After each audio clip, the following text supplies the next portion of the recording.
മറ്റൊരു ഡിസ്റ്റോർഷൻ ആണ് labelling, negative labelling. ഒരു പ്രത്യേക ഇൻസിഡന്റിന് അതല്ലെങ്കിൽ ഒരു ഒന്നോ രണ്ടോ മിസ്റ്റേക്സ് നമ്മുടെ ബിഹേവിയറിലോ അല്ലെങ്കിൽ ചില സ്കില്ലിലൊക്കെ വരുന്ന ചെറിയ ചെറിയ ഷോർട്ട് കമ്മിങ്സ്, അത് സ്വന്തത്തിന്റെ ആവാം മറ്റുള്ളവരുടെ ആവാം. ഇങ്ങനെ ചെറിയ ഇൻസിഡന്റിനെ ബേസ് ചെയ്തിട്ട് ഒരു ലാബൽ, ഒരു നെഗറ്റീവ് ലാബില് നമ്മൾ ഒരു വ്യക്തിക്ക് കൊടുക്കുന്നതിനെയാണ് ഈ നെഗറ്റീവ് ലാബലിംഗ് എന്ന് പറയുന്നത്.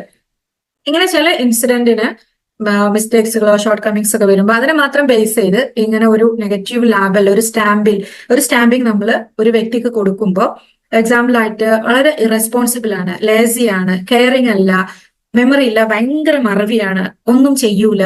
ഇപ്പൊ കുട്ടികളുടെ കാര്യത്തിലൊക്കെ പാരന്റ്സ് പറയും മാത്സ് ഭയങ്കര ടഫാണ്, ലാംഗ്വേജ് ഭയങ്കര ടഫാണ്, ഒന്നും പഠിക്കാൻ കഴിയില്ല, ബുദ്ധിയില്ല, മണ്ടനാണ്, പൊട്ടനാണ്, അല്ലെങ്കിൽ ഞാൻ കംപ്ലീറ്റ് ഒരു ഫെയിലർ ആണ്, ഞാൻ ഇനി ഒന്നും ചെയ്താൽ വിജയിക്കൂല, ഒരു ലൂസറാണ്. ഇങ്ങനെ ഒരുപാട് നെഗറ്റീവ് ലാബൽസ് നമുക്ക് വളരെയധികം കേട്ട് പരിചയം ഉണ്ടാകും.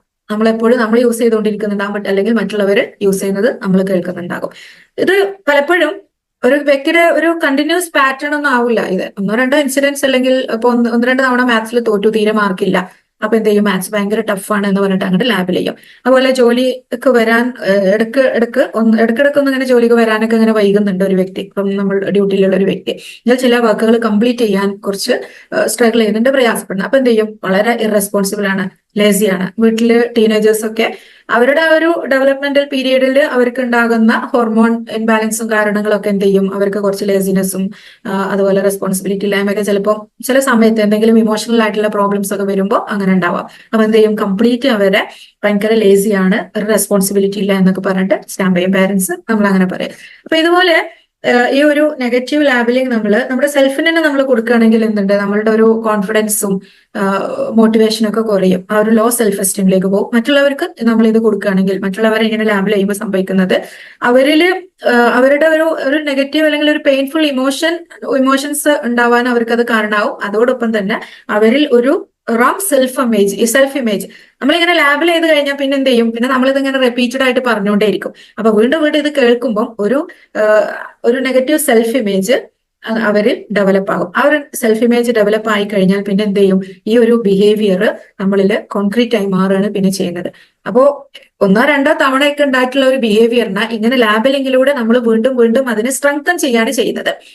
അപ്പോൾ ആ ഒരു സെൽഫ് ഇമേജ് അങ്ങനെ ആയിക്കഴിഞ്ഞാൽ പിന്നെ അതിനെ ക്രോസ് ചെയ്ത് അതിന്റെ അപ്പുറം പോവാൻ, അതായത് ഒരു വ്യക്തി ലേസിയാണ്, ഇറസ്പോൺസിബിൾ ആണ്, അല്ലെങ്കിൽ മാത്സ് ഭയങ്കര ടഫാണ്, അപ്പൊ ആ ഒരു സെൽഫ് ഇമേജ് വന്നു കഴിഞ്ഞാൽ അതിനെ ക്രോസ് ചെയ്ത് അതിന്റെ അപ്പുറം പോവാൻ പിന്നെ എന്ത് ചെയ്യും, ആ വ്യക്തി സ്ട്രഗിൾ ചെയ്യും. അപ്പൊ നമുക്ക് എങ്ങനെയാണ് ഇതിനെ ഓവർകം ചെയ്യാൻ പറ്റുക?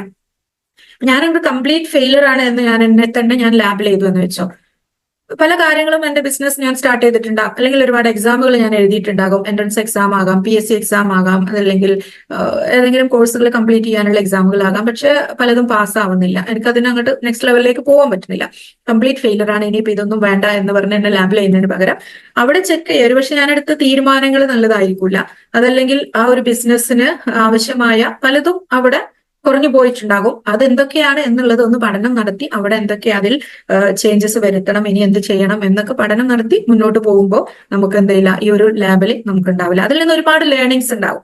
ഏത് ഫെയിലർ ആണെങ്കിലും ആ ഫെയിലറിൽ നിന്ന് എന്തെങ്കിലും ഒന്ന് നമുക്ക് മിസ്സായിട്ടുണ്ടെങ്കിൽ അതിൽ ഒരുപാട് ലേണിങ്സ് നമുക്കുണ്ടാവും. ആ ലേണിങ്സ് എടുത്ത് അതിനെക്കുറിച്ച് പഠിച്ച് മുന്നോട്ട് പോകാം. ഇപ്പൊ കുട്ടികൾക്ക് മാത്സ് ടഫാണ് എന്ന് നമ്മൾ അവരെ ലാബിൽ ചെയ്യുന്നതിന് പകരം അവിടെ എന്താണ് അതിനൊന്നുകൂടി നമ്മളൊന്ന് ഡീറ്റെയിൽ ആയിട്ട് പറഞ്ഞു കഴിഞ്ഞാൽ, മാത്സിൽ കുറച്ച് ബേസിക്സ് മിസ്സായിട്ടുണ്ട്, അങ്ങനെ പറഞ്ഞു കഴിഞ്ഞാൽ എന്താവും, നെക്സ്റ്റ് ലെവൽ നമുക്ക് എന്താ ചെയ്യാൻ പറ്റുക, ആ ബേസിക്സിന് അവരെ പഠിപ്പിച്ചു കൊടുക്കാം. അതോടുകൂടി ആ പ്രശ്നം അവിടെ പോകും.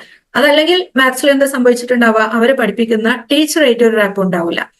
അപ്പൊ അതുകൊണ്ട് തന്നെ കുട്ടിക്ക് പഠിക്കാൻ ഒരു മോട്ടിവേഷനും ഇല്ല, ആ ഒരു ടീച്ചറോടുള്ള ആ ഒരു പ്രശ്നം. അപ്പൊ എന്ത് ചെയ്യാം, അതിലേക്ക് നമ്മൾ ഫോക്കസ് ചെയ്യുമ്പോൾ ആ പ്രശ്നം അവിടെ തീർത്തു കഴിഞ്ഞാൽ ആ സബ്ജക്ട് ടഫാണ് എന്നുള്ളത് ഒഴിവാക്കാം. അതല്ലെങ്കിൽ മുമ്പ് എപ്പോഴെങ്കിലും ആ ഒരു സബ്ജക്ട് പഠിക്കുമ്പോഴുണ്ടായ എന്തെങ്കിലും പെയിൻഫുൾ എക്സ്പീരിയൻസുകൾ, ഇതുപോലെ നിനക്കൊന്നും ഒരിക്കലും മാത്സ് പഠിക്കാൻ കഴിയില്ല, അതല്ലെങ്കിൽ പണിഷ്മെന്റ്, ടീച്ചേഴ്സിന്റെ അടുത്തുനിന്നോ പാരന്റ്സിന്റെ അടുത്തുനിന്നോ ഒക്കെ കിട്ടിയിട്ടുള്ള പണിഷ്മെന്റ്, അത് ആ കുട്ടികളിൽ പ്രയാസം ഉണ്ടാക്കിയിട്ടുണ്ടാകും. അതാകാം ഈ ഒരു തൽക്കാലം ആ ഒരു സബ്ജക്റ്റിനോടുള്ള ഒരു പ്രയാസം കുട്ടിക്ക്. അപ്പൊ ഇത് നമ്മൾ ഒന്നുകൂടി അതിന്റെ റീസൺ എന്താണ് എന്നുള്ളത് മനസ്സിലാക്കി കഴിഞ്ഞാൽ ആ ഒരു ലാബിലിംഗ് നമുക്ക് ഒഴിവാക്കി ആ വ്യക്തിയെ നെക്സ്റ്റ് ലെവലിലേക്ക്, അതായത് നമ്മൾ തന്നെയാണെങ്കിലും മറ്റൊരാളാണെങ്കിലും നെക്സ്റ്റ് ലെവലിലേക്ക് പോകാൻ നമുക്ക് ഹെൽപ്പ് ചെയ്യാം. ചിലപ്പോ ജോലിയിൽ ഇടക്കിടക്ക് പിന്നെ ലേറ്റ് ആവുന്നുണ്ട്, അല്ലെങ്കിൽ കാര്യങ്ങൾ കംപ്ലീറ്റ് ചെയ്യുന്നില്ല എങ്കിൽ അവര് ഇറസ്പോൺസിബിൾ ആണ് എന്ന് ലാബിൽ ചെയ്യുന്നത് പകരം ആ വ്യക്തിയുമായിട്ട് കമ്മ്യൂണിക്കേറ്റ് ചെയ്യാം. എന്താണ് ഇപ്പൊ ഇങ്ങനെ കുറച്ച് ലേറ്റ് ആയിട്ട് വരുന്നുണ്ടല്ലോ, ഇങ്ങനെ കുറച്ച് പ്രയാസങ്ങൾ കാണുന്നുണ്ടല്ലോ, എന്താണ് ബിഹൈൻഡ് ദാറ്റ്? ചിലപ്പോൾ അവർക്കുള്ള എന്തെങ്കിലും ഫാമിലി പ്രോബ്ലംസ് ആകാം, ഇമോഷണൽ ആയിട്ടുള്ള പ്രശ്നങ്ങൾ ഉണ്ടാകാം, ഹെൽത്ത് ഇഷ്യൂസ് ഉണ്ടാകാം, അങ്ങനെ എന്തെങ്കിലുമൊക്കെ അതിന്റെ പിന്നിൽ ഉണ്ടാവാം. അത് പരിഹരിക്കുമ്പോഴാണ് ഈ പ്രശ്നവും പരിഹരിക്കുന്നത്. ഇങ്ങനെ നമ്മൾ എന്തെങ്കിലും ഒന്ന് കാണുമ്പോഴേക്കും നെഗറ്റീവായിട്ട് ലാബിൽ ചെയ്ത് ആ വ്യക്തിയെ അങ്ങനെ അങ്ങ് ആക്കുന്നതിന് പകരം നമ്മൾ എന്ത് ചെയ്യാം, നമുക്ക് അതിന്റെ ഡീറ്റെയിൽസിലേക്ക് പോവാം. ഈ നെഗറ്റീവ് ലാബിലിംഗ് വളരെ കോമൺ ആയിട്ട് നമ്മൾ കണ്ടുവരുന്ന ഒരു ഡിസ്റ്റോർഷൻ ആണ്, എന്നാൽ അങ്ങേയറ്റം ഡേഞ്ചറസുമാണ്. സോ നമ്മൾ എന്ത് ചെയ്യണം, ഇത് തിരിച്ചറിയണം.